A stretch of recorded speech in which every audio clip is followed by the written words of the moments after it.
This is Believe in Buckeyes, and I'm Bryant Browning. And I am Chimdi Chekwa, and this, I'm going to be honest. Yeah. Be honest, man. I'm wearing all black today for a reason, man. It's a mourning day for me, man. Yeah. I took my chain on you. Last year I had my gold pants. I took it off, man. I ain't got no watch. I don't think I combed my hair, man. It's a rough day. Here. I combed mine. I put a hat on. Yeah.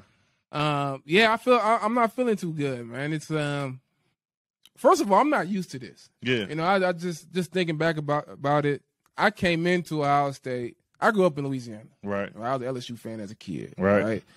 I got recruited by Ohio State. I fell in love with Ohio State, you know, through the recruiting process and all that stuff. My first game actually, I mean, I watched them win the national championship and stuff, but my first game as a Buckeye, you know, like wearing the Buckeye fandom was when they played Notre Dame in the Fiesta Bowl. All right. Okay. And I didn't live through the Coach Cooper years. I don't know what that feels like, man. But now I have to imagine this is kind of what it feels like. Right. And if you don't know what we're talking about, Ohio State lost the rivalry. They lost the game. Yeah. They lost to Michigan 45-23. 45-23. So it's we in Columbus, we're hurting as a community, as a Buckeye community. We're definitely hurting. Yeah. Like you say, you kind of left at the Cooper years. Cooper was known to have really good teams that lost to Michigan and upset things for them. So yeah. But the crazy thing, they lost kind of the way that I thought they were going to win. Yeah. You know what I'm saying? They lost kind of the way I thought they were going to win. Mm. Explosive plays in the passing game, right?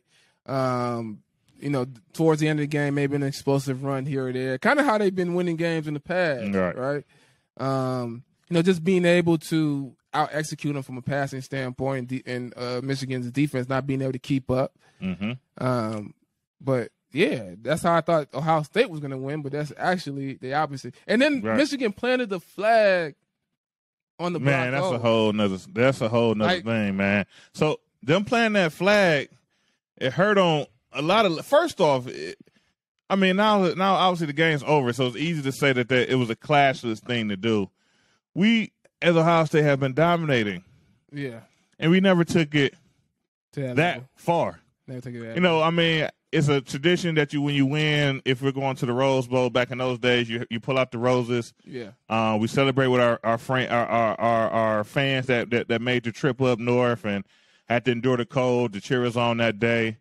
But I just felt like it really was a classless thing for a program that, you know, you would think they would know better. It's not like it was, you know, they was unranked and, you know, it was just the world shocker. Yeah, like you guys supposed to be a good team. Yeah, but they've been real disrespectful with this stuff. Like this is their, you know, this is their MO. Harbaugh's comment of, you know, born on third base and thought he hit a triple by Ryan Day. The slick comments at the Heisman, you know, the Heisman presentation last year about CJ and from Desmond Howard and Hutchinson and all that stuff. And I would say, like, they should act like they've been there before, but, I mean, if you look the last decade plus or whatever, I don't know, 15 years, 20 years or whatever. You're right. They haven't really been there. They haven't really been there. Not much, you know what I'm saying? At this point, they're soaking it all in. But it pisses me off. Yeah, bro. man. I don't know if I could. I don't know where the team was at that point. I'm assuming they were in the locker room. They wasn't, man. I seen there's an angle. There was guys there. At first, when I saw it, too, just do you remember when it must not have been guys there, but it was kind of guys there. Remember we lost to Illinois? Yep. We were ranked number 1. It was senior day, right? Right? It was senior day. Senior day. It was senior day. We lost. We were hurt. We were sad. We were like, dang, we suck. Juice Williams, they're crying and stuff. They got the win. Yep. And they go and they start like dancing on the block O or something. They didn't have a flag or nothing. Yeah. But it was a fight. It was a tough fight. Like we lost. That's one part of it. Right. But you're not going to disrespect our field. Afterwards, I know people are like, well, if you didn't want to disrespect the field, you should have got the win. Well, we didn't get the win. Right, and that's a part of the game. So they can get these hands afterwards. You know and it's kind of sad because, you know, obviously Michigan been having things back and forth with guys, and, you know, we talk about this stuff in their tunnel. Yeah. Obviously, what happened to the Michigan State players due to, I'm sure, obviously, for it to get there, Michigan State players didn't just go grab a guy and say we're going to attack him. It had to be some right? Some back and forth there. Yeah. But to kind of go there and get so classless, and now, like I say, it looks like the team is mostly gone, and you're seeing guys kind of parting. You know, after the game first end, everybody kind of goes to the middle, and that's when the Illinois situation kind of took off. Yeah, it was right after. Right, and it was the same thing that kind of happened with Baker when Baker planted the flag. Like, you kind of do it once the team is gone.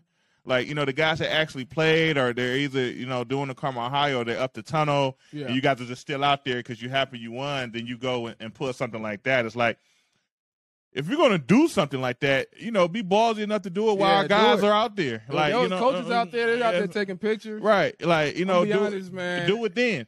But to pull it then is just, it's a, I mean, my spouse said that, you know, Michigan is corny. Like, it's a real corny move to pull something like that in a game like this. You know, where's the respect factor to it? We never did that. I mean, we didn't beat Michigan out there some back and forth in the media. You shouldn't take it there. And obviously that's what those guys wanted to do. So, you know, and it is what it is. We got to live with it now. So, I mean, they beat us 2 years in a row. All right. So at this point, is it crazy to say that Michigan is now the team in the Big Ten? I feel like you have to say yes, right? I mean, you know, usually, so like you say, let's say, you know, we played college football starting in 2006. The Tressel era started about 99, I believe, 2000, somewhere in there. And so, you know, obviously we watched, like you said, I watched Ohio State as a kid through the 90s with Eddie George and Lando Pace and things like that. You probably, as a kid, you wasn't interested in those games. You know, you're not in Ohio. No, I watched Eddie George in the NFL. You're right. So, you know, and I'm younger. So, you know, when you're a kid, you're not comprehending things as you are once you get to that high school level, adult age. You know, now as an adult looking at it, you just don't comprehend it the same. You know, who scored a touchdown. But so far, through our years of really watching college ball, Ohio State has always been the best team in the Big Ten. And obviously, we don't always win it every year. Other teams have had good years, but they're the team, right? They're the team. If Ohio State lose to you one year, you just know the next year we're gonna beat you. It's like Bama right in the SEC. Like, right. It's Bama. Bama's not, you know, this year they're not gonna win the SEC, but it's still Bama. It's still Bama, right? You lose one year game, next year you know you're getting killed. Yeah. Last year we lost the game to them rivalry game. Gosh, and you would have thought. You'd have thought. First we lost, then we get them at home. Right? They've been talking all that stuff going into it. Right. And I mean, let's be honest. When you look if you look on paper, we have the more talent. We had more talent. So you would think, and you know, I think the spread was 9 points, Ohio State, something like that. I seen it 7.5 earlier, and then probably with Coron, they probably added some more points. And they didn't have their best player on the field, man. It really looked like it was definitely gonna go in the Buckeyes' direction. So I guess what went wrong? You know what I'm saying? Yeah, I feel like overall, I mean, obviously, as we know, there was a lot of big plays given up for touchdowns. So let alone just a big explosive play, they all ended in the end zone. Which was you can't win like that. You can't win like that, right? So let alone, you know, Michigan is a good team, right? They're undefeated at this point as well. They're a good team. You give it the explosive plays, and then on offense is like we just didn't do enough to answer, and it could be a numbers of different things that we could we're probably going to go into on why things didn't click, didn't go for us. But when it came down to it, big plays by Michigan. Looks like on our offense, we just didn't make the play. So was it play calling, plays being made? Overall, we just didn't do it. All of the above. So when we went into the game, we talked keys to the game. We were like, you know, we got to win in the trenches. Yeah, we got to start fast, right? And offensively, I thought we started fast. Yep, we did. I would say. Defensively and offensively, I think we held our own in the trenches for most of the game. Yep, I would say. And it really just came down to execution. Yeah. And defensively and offensively, because we had some drop passes. Mm-hmm. Marvin Harrison dropped his first pass for the year. I never seen him drop a pass before. I didn't think it was possible. Right. Mm-hmm. But defensively, oh my God, man, bro. Like the thing. This is the thing about defense. The thing about defense is there's a lot of things that can go wrong on defense. Right. There's a lot of ways that you can give up touchdowns and all that stuff.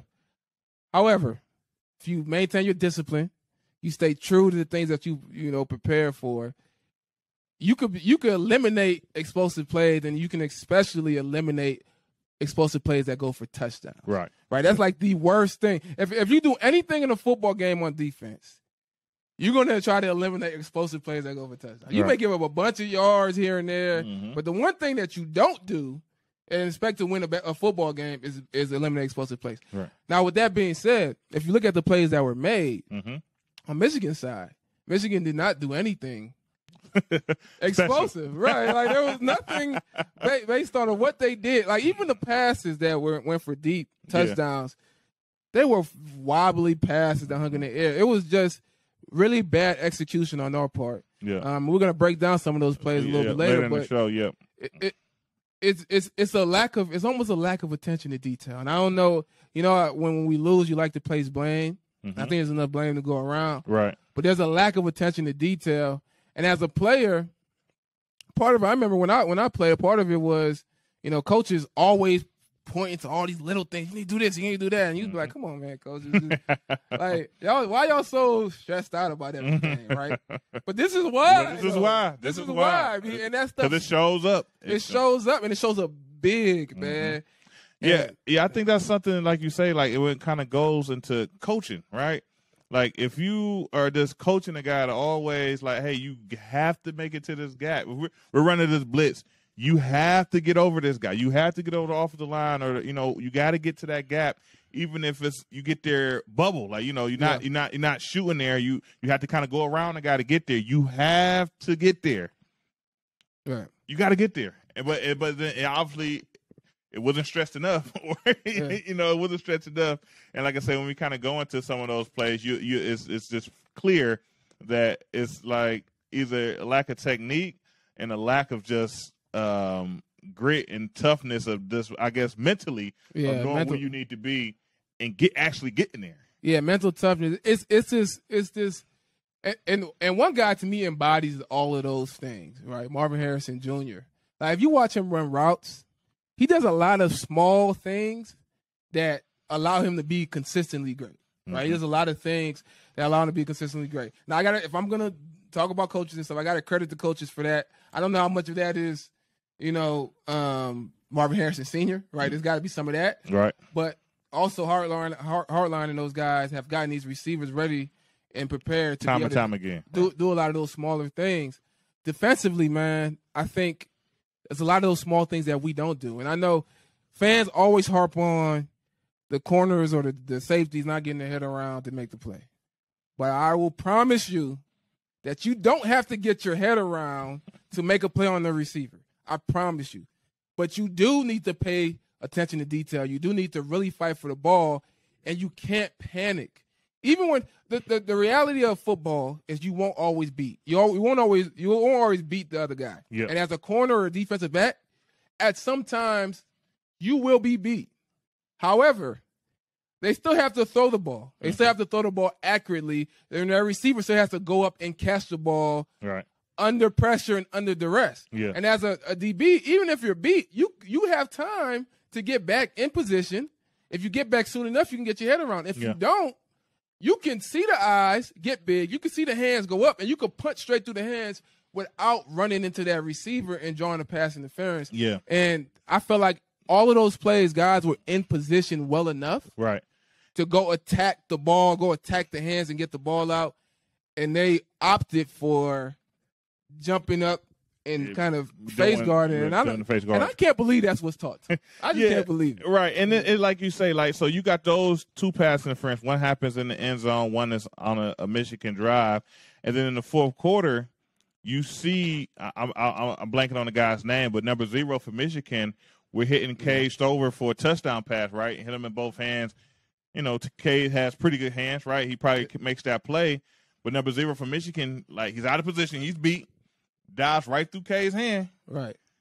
Gets to the ball, and then it turns to being like a simple catch to being, if he made that catch, it would have been really difficult. He had to show really strong hands, and he didn't make the catch because of a great defensive play. Great defensive play. Of a guy out of position, but playing the ball the right way to get an incomplete pass. Who's playing the game? We got to kick a field goal after that. And that's the contrast. There was 2 plays. There was one 4th down. It was 4th and 2, and CJ throws the ball to K Stover on the 4th and 2. They quick play action fake, throw it to him. I think he had like a DN on him or something. That guy, I mean, he was beat.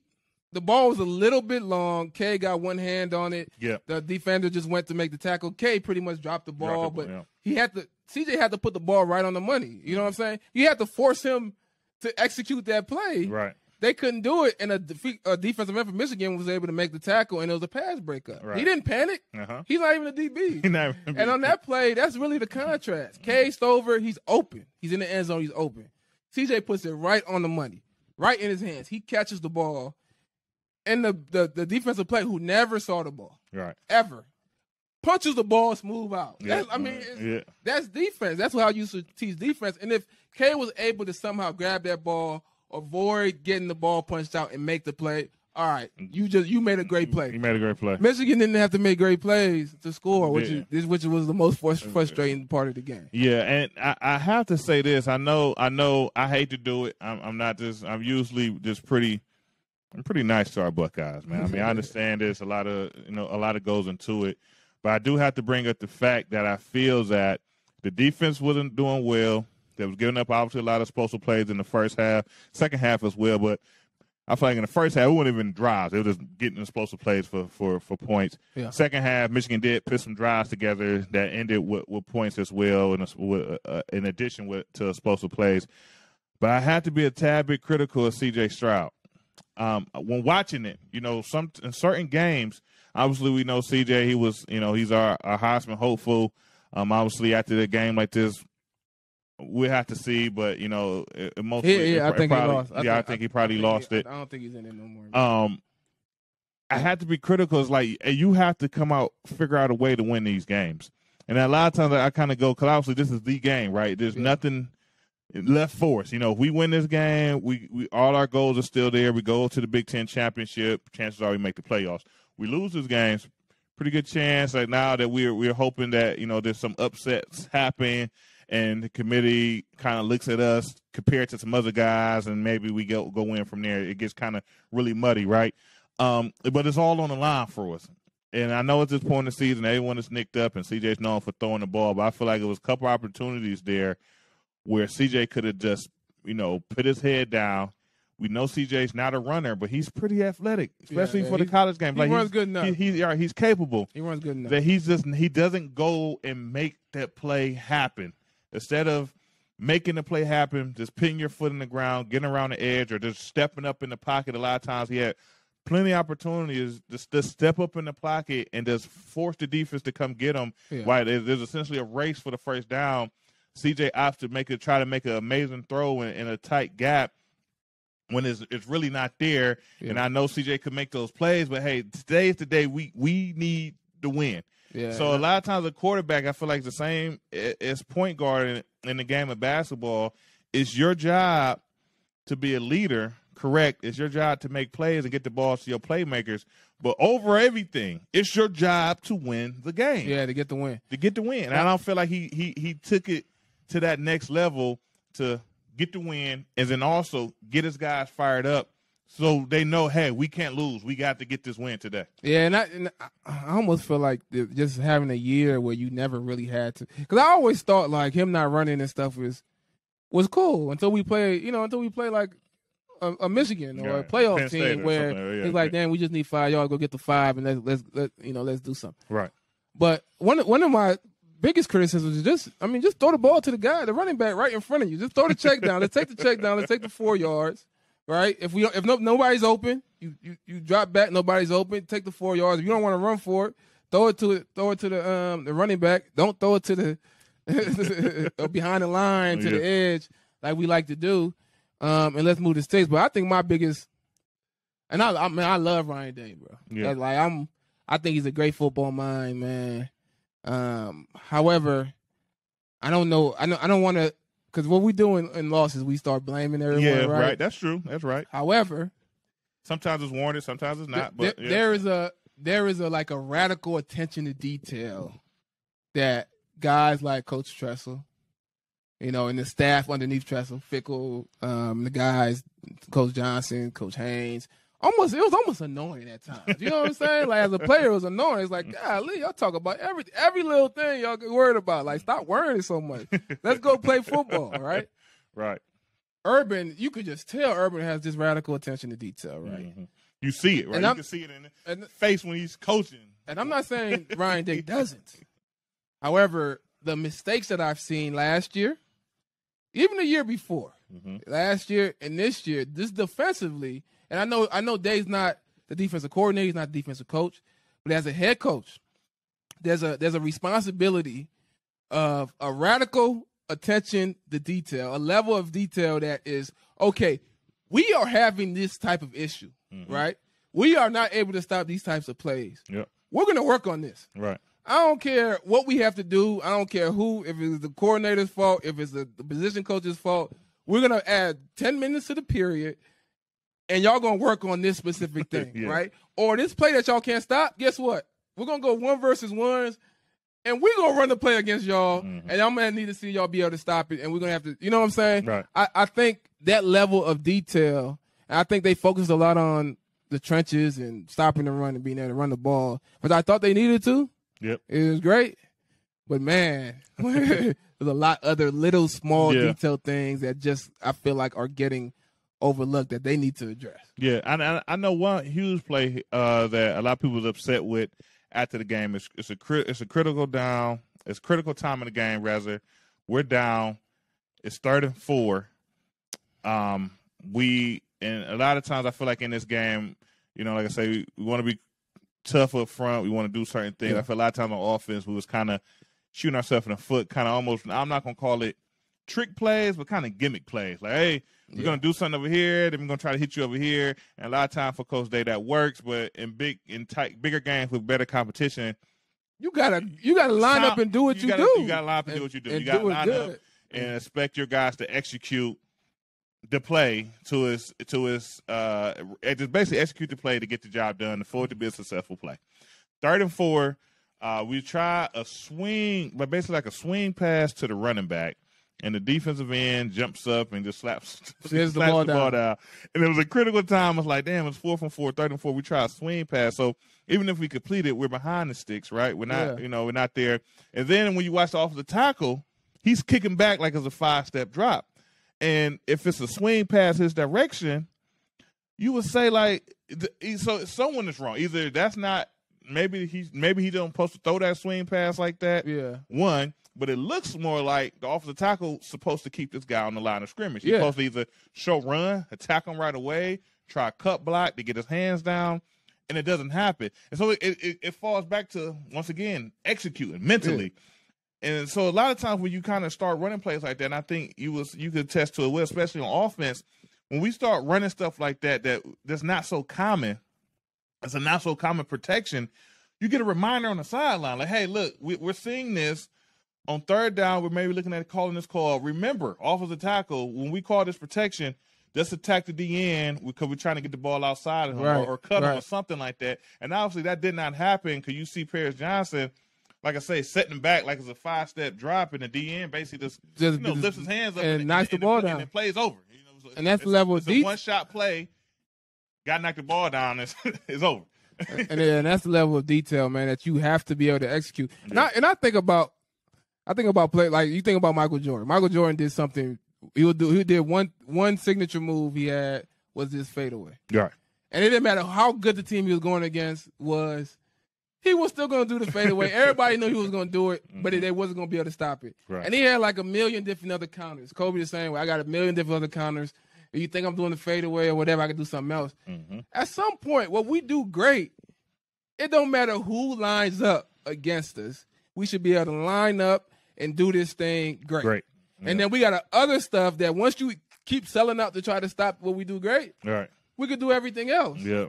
But I feel like what we did great, this is my offense. Being aggressive, right? Being able to pass the ball, move the ball down the field, something that we do great. Mm-hmm. I thought we were able to run the ball a little bit this game. Yeah, I thought so too. We did enough in the run game that on 3rd and 3, let's line up and throw a pass, do what we do great. Instead of swing a swing pass to the outside, instead of a pitch run to the outside, It's 3rd and 3. It's money down. This is you on 1st and 10, second down. You're trying to get the 3rd and 3. Yeah. 3rd and 2 because it's easier to get the first down. Right.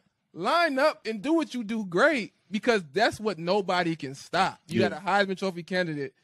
They can't stop it. We should have been able to throw the ball. If they playing coverage, hit the check down, boom. You can't play coverage deep and play over the top and be able to guard everything short at the same time. Yeah, I think you brought up a valid point before the show. It's like you feel for Coach Day, right? You said basically due to let's call it, I'm gonna call it media pressures, right? Because it's only you in the building, right? There's no one else in the building, right? I'm sure it was the only person above him was the AD, Gene Smith. I know Gene Smith probably not calling Ryan Day, checking on the offense, right? But you brought up a point where you feel that Coach Day is torn between more of an old school style of play and more to the style of play that he likes to go to. Yeah. Elaborate on that a little bit. Are you going to be Ryan Day or are you going to play trestle ball, man? Because in my mind, Day to me aggressive, right? Aggressive offense. There was opportunities. You saw it. There was 4th downs that we're on or 3rd down. We're on their side of the 50-yard line. We decide to punt. Mm-hmm. You could see CJ no, let's go for it, and we decide to punt. Right. And I'm like, man, it just seems uncharacteristic of Ryan Day. And I'm like, you gotta in the end, you gotta be who you are. Yeah. Right. And based on who you are, then you gotta be able to build on top of that. Right. Mm-hmm. You add wrinkles and stuff based on different things, but you gotta at least be able to stay true to who you are. Yeah. And I feel it happened a few other times this year, but I feel like we see Ryan Day. And then he reversed to something else. And I'm like, who is that guy, right? Yeah. And then as a player, it's kind of like this. You start to be uncharacteristic of yourself. Like this ain't who we are. Right. Like, and you don't I feel like you don't actually allow the quarterback to get in the type of rhythm that he always is in because we're not calling the play. We're not playing the aggressive style that we've always played.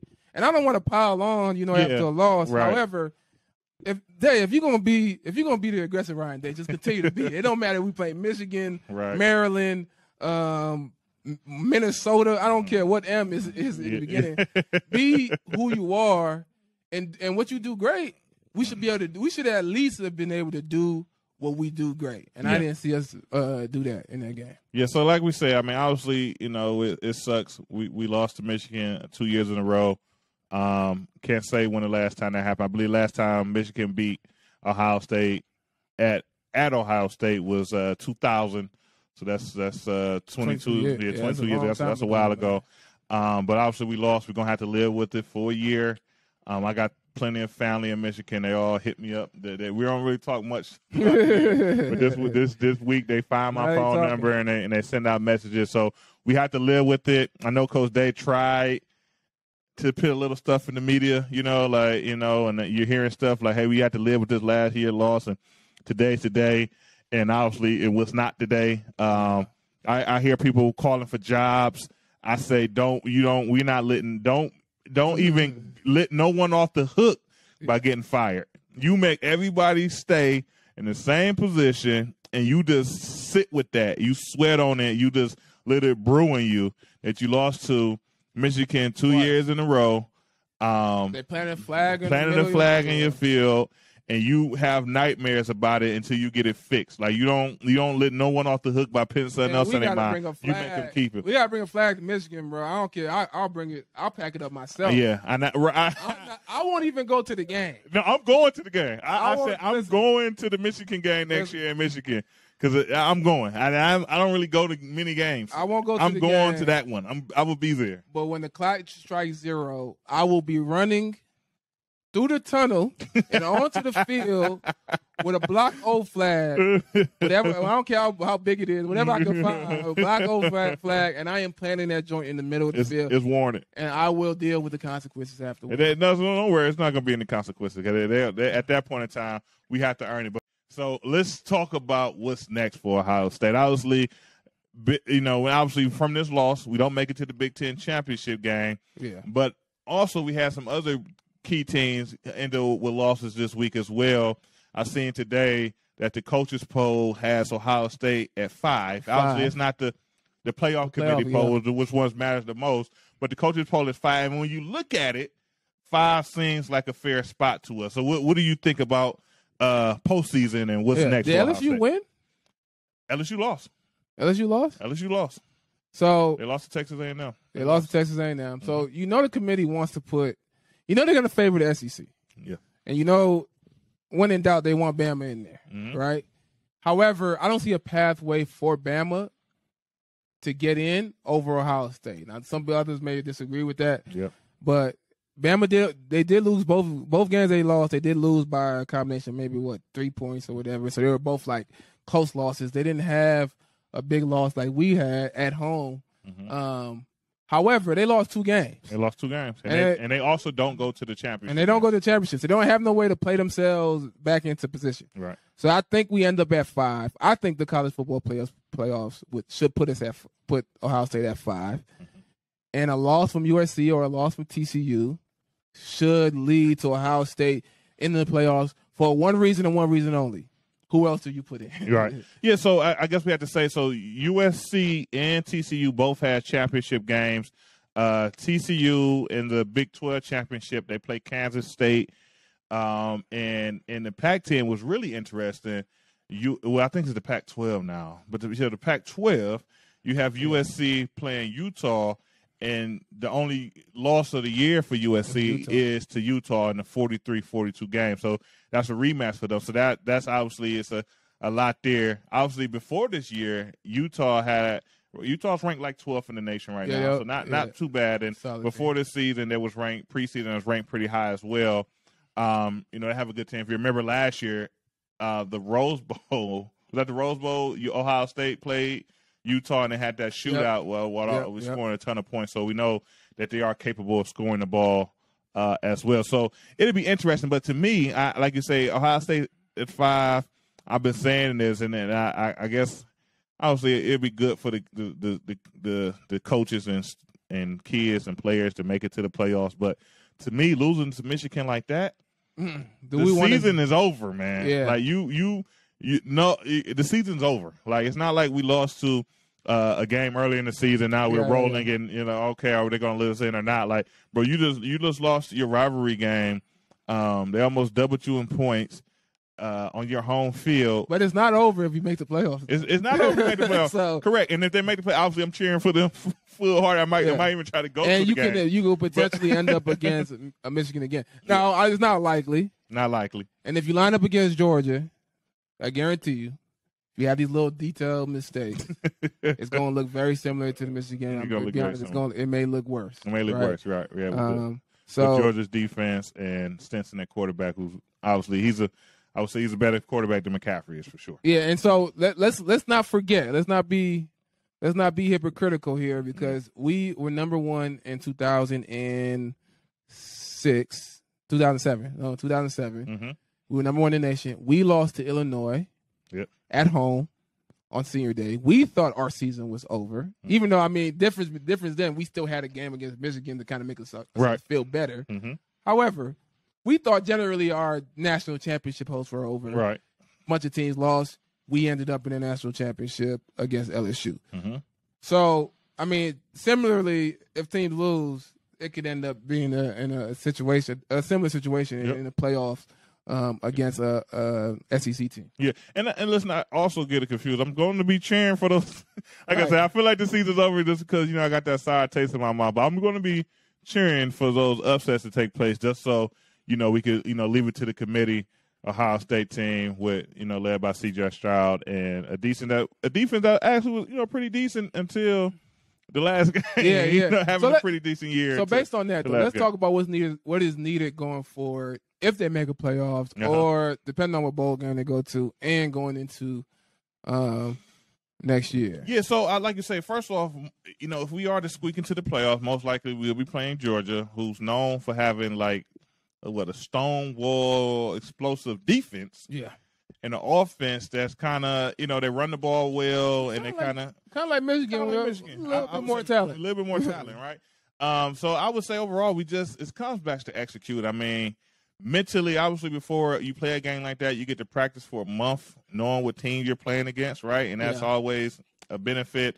But that's the mental errors that lost us this last game. It really wasn't physical, right? Going into it, we thought 2 years ago we lost to Michigan. It was physical. We lost because of physical. Physically we wasn't there. Yeah. So this year it's like, oh, okay, we know we need to be physical, but mentally it went out the window. You know what it reminds me of though? So I talked about that year we went to the national championship. This is 2007 season. Mm-hmm.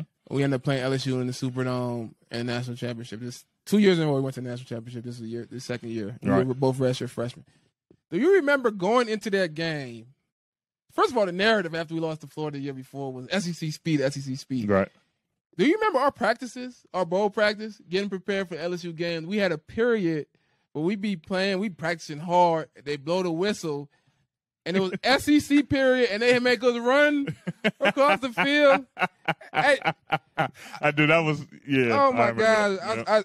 It bothers me. It bothered me then. It bothers me now. Mm-hmm. One of the reasons why it bothered me, though, I'm going off on a tangent a little bit. But no, that's good, though, because I kind of forgot about it now until you bring it up. One of the reasons why it bothered me is because when I played in an LSU game, I grew up in New Orleans. I grew up in the area. Mm-hmm. There's at least 5 guys on that team who either grew up in my neighborhood, who I went to middle school with, who I played against at the playground. These are guys that I know. These are guys that I was faster than. You know what I'm saying? So you pausing every practice in the period, and we running back and forth because of SEC speed. Mm-hmm. And I'm like, man, I grew up with these dudes. I'm faster than these dudes. He's telling me I gotta train for it. But I feel like mentally, we focus so much on this fast LSU team. But if you remember how these dudes beat us, it's trick plays. Block field goal. Play action fakes, throwing the ball to the tight ends who they had never thrown the ball to all year, wide open. Mm-hmm. It felt just like how we just lost to Michigan, bro, where we focused so much on this one thing, and the way they beat us was completely different, and really what it all came down to was eye discipline and execution. Yeah, I recall that now, because as an offensive lineman, as you see, when offensive lineman play in practice, he got knee braces on. So it's like, as an offensive, like with the knee braces on, you could play football pretty well. The only thing that really limits you from doing is running straight. Lifting up and running straight. It's just like your legs obviously are extra heavy, and you got these extra straps that are making things tight. So I do recall that now, and it was horrible. It's like, man, we got to run. You can't, no taking knee brace. Like I say, it's the middle of practice, so you just got to run gashes with these knee braces on and hope you don't.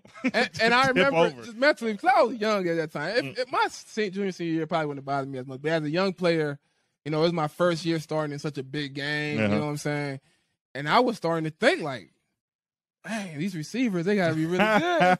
But the only thing that kept me grounded a little bit is like, man, I know Chris Mitchell, man. We went to middle school together. You know what I'm saying? Like, I know him. Like, so, and I remember going in that game, and I pretty much played the whole game. We played nickel package, and they didn't throw the ball to my receiver the entire game. The whole game. These receivers, they going to the NFL. They had big years, all that stuff. Yep. And we so concerned about them. Didn't get passes the entire game. Right. It was just tight ends, run the ball. Right, tight end, run the ball, and that's how they really then our mistakes on offense cost us that game. So going forward, we need to execute. Got to execute. And it's always funny because Tressel was always, well, obviously most coaches got to say it, like, right? But Tressel was our college coach. Yeah. But he used to say, like, this game is very physical. It's a very tough game. Mentally as well. So, your physical body is going to be in the physical game, but mentally you're going to have to be, execute and be tough as well, and that's what we did not see. Tressel, Haycock, Fickle, I remember going into the game, our last, pregame meeting, it was like rah-rah all week. Everybody's loud, coach is loud, but right before the game, we'd have our meeting, and they'd be talking real soft and real quiet, and they'd be like, look, guys, look. It's going to come down to us executing. They'll go through some of the plays. We'll go through some of the, possessions. And they'll say, when we go on cover 3, remember, they run this. They run this, but they can also do this. We got to, you know what I'm saying? Kind of taking us back through the plays that can get us, right? This is the plays that they run. Here's what they can do off of it. Yep. And that was like the reminder, and it was so much more calm. Yeah, you're right. And it reminded us that, okay, we're going to have high emotions. But really, at the end of the day, yes, we got to be physical. But at the end of the day, we're going to have to remember and really be able to execute. And as long as we do that, because of our talent, you know what I'm saying, we're going to be able to put ourselves in a position to beat these guys year in and year out. Yeah, exactly. So I guess in ending that, we're at the end of this, we're going to go into a couple plays. Beyond they're Michigan big plays where we just want to talk a little bit more about mentally not executing properly and not being able to perform due to those things. But I had to say this before we get into those plays. Obviously, we lost 2 in a row now to Michigan. And when we said last game how Coach Earl Bruce used to always come talk to us, and he said, we'll get coaches fired from Ohio State. Obviously, we're not – I think we don't want they to get fired. But what will get you fired is losing 3 in a row to Michigan. Yeah. Coach Woody Hayes, the great Woody Hayes, he had lost 3 in a row before he lost his job. Obviously, a lot of people say it's due to him hitting the kid, but Coach Earl Bruce used to have a little joke like, no, really, because he lost to Michigan 3 times. Yeah. When he lost his job, was recently terminated, he had just lost 3. Same thing for Coach Cooper. Obviously, that wasn't the same for Tressel and Urban. Yeah. But historically, that's when, stuff starts to happen. You lose 3 in a row to Michigan. So on to the 23 season, and like I say, live with it, brew with it, get better. And from here, we're going to go into these plays before we end out the show. Yep. So this is the Believe in Buckeye podcast. We'll check some of these plays out and break this down. And that's it for this one. That's it. So at this point in the game, things are going well. Ohio State is looking like the dominant team. We're up 10-3. It's the second quarter. Michigan had a decent drive. Obviously, they got a field goal out of it. But, and after this, in this play, we get to 3rd and 8. We make a play to stop them and, tackle for loss right here. And then we get to 3rd and 8, 3rd and 9 situation, second quarter. And from here, this is when things kind of start to go away. Chim, what you see here? So I'm gonna pause right here and look at it. So like you said, we get in the 3rd and long. Good situation. Jim knows the defensive coordinator is looking to be a little aggressive with a 0 blitz. A 0 blitz means we're sending more people than they can block, and we're just going to go man-to-man. We're not going to have no free safety, no help over the top. And I heard a lot of fans complaining about him being so aggressive. However, this is how you go win these types of games. You go attack on the defense, and here it's 3rd and long. It's 3rd and 9. They need to the routes have to go 9 yards for them to get the first down. It has to get past the sticks for them to get first down. Right. So if you send more than they can block, those routes can't go past the sticks. So they're going to have to throw the ball in front of the sticks, and all you got to do as a DB, all you got to do as a DB is set your feet at the sticks, let them throw the ball in front of you, and go make a tackle. If you look up top, you got Cam Brown, man. I love Cam, man. He plays hard. You know what I'm saying? Like, he fights at the corner I feel like it's going to be a butt here. I feel like well, I just don't understand. In this play, on this play, he disguises a press man. So, like I said, it's 3rd and long. They're sending more than they can block. Our front has been playing great, right? As a corner, the ball's coming out quick. All I got to do is get set and be ready to break and go make a play. However, on this play, he disguises press man and he gets off. Right. But now he's already open.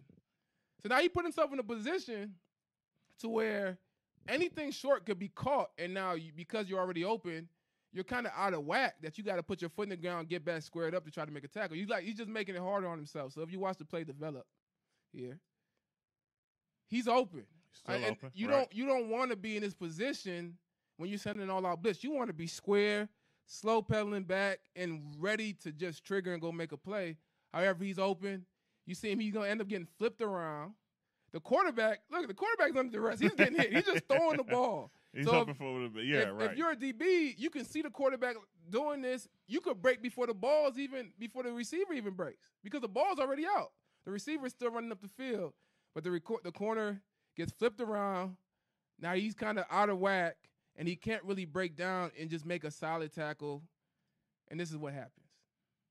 And we talked about who's going to be more physical, who's going to be able to do the different things, but really just came down to being able to execute. Yeah, and a lot of there, like you say, Chim, is technique, right? I mean, When it comes down to technique, it has to be drilled into you. So I guess that kind of, in my mind, falls back on the coaching a little bit, right? Would you say that falls back on the coaching, him not being square, him being open, I think it falls on coaching. I think it falls on him as well. I think, when you see a play like that, my first thought in my mind was that was just a fluke play. Yeah.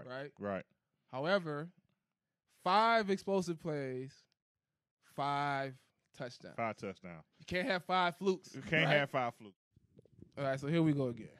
So, once again, Ohio State has to lead. We give it the big play, 10-10. We're able to get it, sustain a drive, come back to answer with a field goal. I believe we had a shot at a touchdown on that drive, but we don't get it. We don't execute. We don't get it.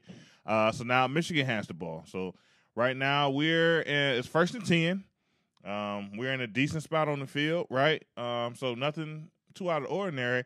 And we're going to go ahead and get into the play and kind of go into what happened here. So look at this, okay? Another play where they're backed up. They're backed up. First of all, if you look at percentages, it's hard for teams that start on their own 20, their own 25 to drive all the way down the field and score. Yeah. We make it very, very easy for them to do it. We have the 69-yard touchdown play. And then here you go again. They get out of whack. Guy goes in motion here. And they're in some type of zone coverage. So a guy going in motion shouldn't be that crazy. It's like, okay, the guy goes in motion, everybody wide out. Yeah. And you play your zone. We have 3 guys deep. So I feel like it's some type of cover 2. This guy in the middle is almost like a Tampa 2. I'm not sure exactly what the coverage is. But this guy gets really wide. And for some reason, with the motion, it kind of throws him off. Because he gets super wide. The other guy who's in the middle, these guys stay short. So there ain't no help deep, which I really don't understand. But needless to say, you end up with a guy wide open running down the field. And this is really, really what it amounts to is a blown coverage. Guy goes in motion. You have one guy running out, running way too wide, and the other guys don't get the depth. So I don't know what was communicated pre-snap, but whatever it was, it ended up being a blown coverage, and they gave up another huge play. And you can't win football games, big games, against a rival opponent, giving up these type of plays. These are gimme plays. Just gimmes. This is just gimme. I mean, it was at one point in the game, I think after this, at one point, McCaffrey, who's Michigan's quarterback, he's 5'4", 11, so which is not good by any measure. Great at all. Not great at all. 2 touchdowns. And that's this is a clip of the second touchdown. 2 touchdowns. 5'11", 2 touchdowns. And they're talking like like he's just having the game of his life. Like, no, he's throwing the ball to wide open receivers where when they caught the ball, they don't get tackled. They barely get touched. It's just bad football. All right, so now it's the 4th quarter. Michigan clearly won the 3rd quarter at this point. They hit on another big pass for a touchdown. From there, they have a sustainable drive. The quarterback is able to rush a touchdown in, but we're fighting back at this time. We're down. We're staying competitive. We have a good drive. Michigan makes a good play in the end zone for us to have a touchdown. But if we kick a field goal, 7 minutes left in the game. Like I said, we're in it. We're down by 8. Obviously, that's a 1 score and a 2-point conversion. Right. We're in there. Still a 1-score game. And now at this point, okay, Michigan wants to do 2 things. They want to control the clock. Right. They want to run some time down, and they want to finish it off with a score. Yeah. In Michigan's mind, they're going on a drive, right? They're not expecting this type of drive, right? So a run on 1st and 10 that leads to a touchdown. And on this play, I mean, you see it. Right. They ran some type of blitz. The blitz didn't work. He was able to squeak through the hole and squeak. Run through the hole, and if you're in man-to-man coverage and you run a blitz and you don't get the gaps covered, right, it's going to be running back on safety. And it's not a great feeling as a safety to be in this position. However, first, I think you need to see run, right, rerun, and then at a minimum, it's 1st and 10. At a minimum, you got to take the angle that one gets this guy down, but at least gets this guy to cut back. Yeah, get this guy to cut back and get the other guys involved in this play. And a 1st down run get the drive started leads to another explosive play for a touchdown. And right here, so we're going to try to take it back, just a smidget back, but we want to get the tight copy look of this here. And hit play. And so essentially, this is really easy money at this point, guys. I mean, it's just really simple. When you look at this run here, they're running the inside zone to the boundary. Yep. It's 1st and 10. Looking at the numbers are great, but then we do things to kind of help them out. The nose, he slants to the boundary. So instead of someone trying to two gap the center, play that lane, he's slanting away, which tells us usually if you have someone slanting away, either you have pressure coming there or there's some type of looping player that needs to kind of fill in his spot. Somebody's coming back. Our wheel linebacker, he fires. The guards eats him up right away.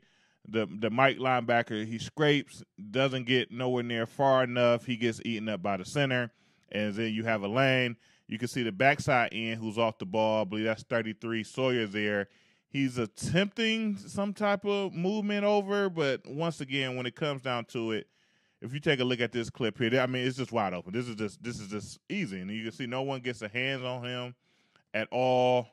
It's just off to the races from the start, and this is a time in the game where we need to make a play, get the ball back to our offense if we want to stay in this game, and we give up essentially a no touch on the running back touchdown to kind of open up things and make us in it gets bad. Bad spot. In the post game, Jim Knowles did the post game press conference, and one of the questions was, Knowles, you mentioned that 5 explosives. We can't give up more than five explosives in a game, but 5 explosives in this game led to 5 touchdowns that led to you losing the game. So do you need to kind of rethink that idea? And I remember his response was, yeah, we need to reevaluate.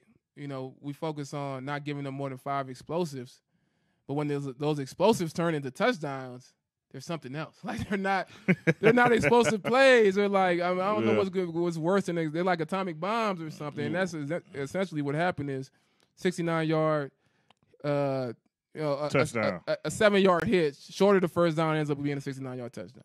Another like 70-yard touchdown on a play where one guy goes deep and you got 3 deep defenders and nobody being able to cover him. And then an explosive run like this. 4th quarter, 7 minutes left in the game. Everybody has to have some type of respect for Ohio State's offense, and we don't stop inside zone, let alone we don't stop it. We don't touch the guy, and it's and at that point in time, you can almost say like, well, the game is pretty much over after giving up a play like that, and definitely not ideal. And the game, which we talk about being a physical game, an emotional game, a hard fought, down to a wire game, really just came down to simple, bad execution, really defensively.